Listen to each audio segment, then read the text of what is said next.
natural healing, healing naturally with herbs. My name is Medina Nance. I'm a certified herbalist as well as a health consultant. And today we're going to talk about parasites. Guess who's coming to dinner? Parasites are an epidemic throughout the U.S. and the world. But today we have more health problems than ever with our advanced technology, and parasites are the underlying cause behind a lot of different ailments. That's what we're going to go through today. So we're going to talk about parasites.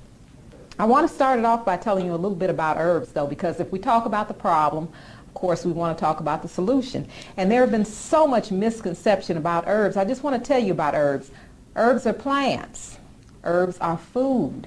Everyone's familiar with herbs. You have garlic at home, you have cinnamon, you have ginger. Those are just some herbs that are multi-dimensional, but there's a whole world full of herbs out there. Herbs nourish, they build, they activate, they regulate, and they cleanse, and they also stimulate the immune system.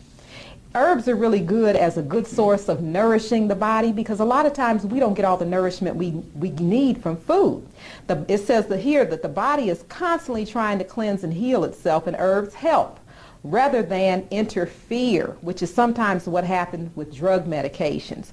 With this cleansing and eliminating process, drugs may make the system sluggish, cause allergies, kill friendly bacteria, which can lower the immune system, or other worse side effects. Then the body has to deal with these as well as the disease. So a lot of times a person will start on one medication, end up on 2 or 3 just from the side effects. And while we always hear about the harmful effects of herbs and how you should be careful, they don't tell you that an estimated 100,000 people die every year due to the side effects of drugs.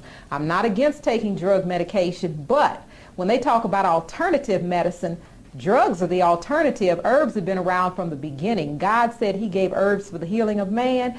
God created herbs. Man created drugs. So bear that in mind. There are no known side effects from herbs, and if they're used knowledgeably and wisely, they can get down to the root of just about any disorder.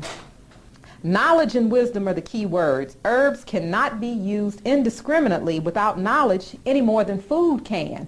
I always use the analogy, would you go into a pharmacy and just blindfolded grab a bunch of drugs off of the shelf? No, you wouldn't. You get a list from your doctor known as a prescription with instructions. You do the same thing with herbs, except it's not quite that detailed, although it helps if you get information. The more you can tell a person like myself, who is a certified herbalist, a natural health educator, the better that we can help you. Now, because my time is limited, I want you to call the number at the bottom of the screen, and what do doctors say? What does my doctor have to say? This is an article written by a doctor, and I just love it because the title alone says it all. The gunk pouring out of your body during colon cleansing could have killed you. That's the title of this article. And it's by Dr. Bessie Jo Tillman. She's an MD. And in this article, she compares the colon and the intestines to a vacuum cleaner bag. And she talks about how when you vacuum the floor and that bag is full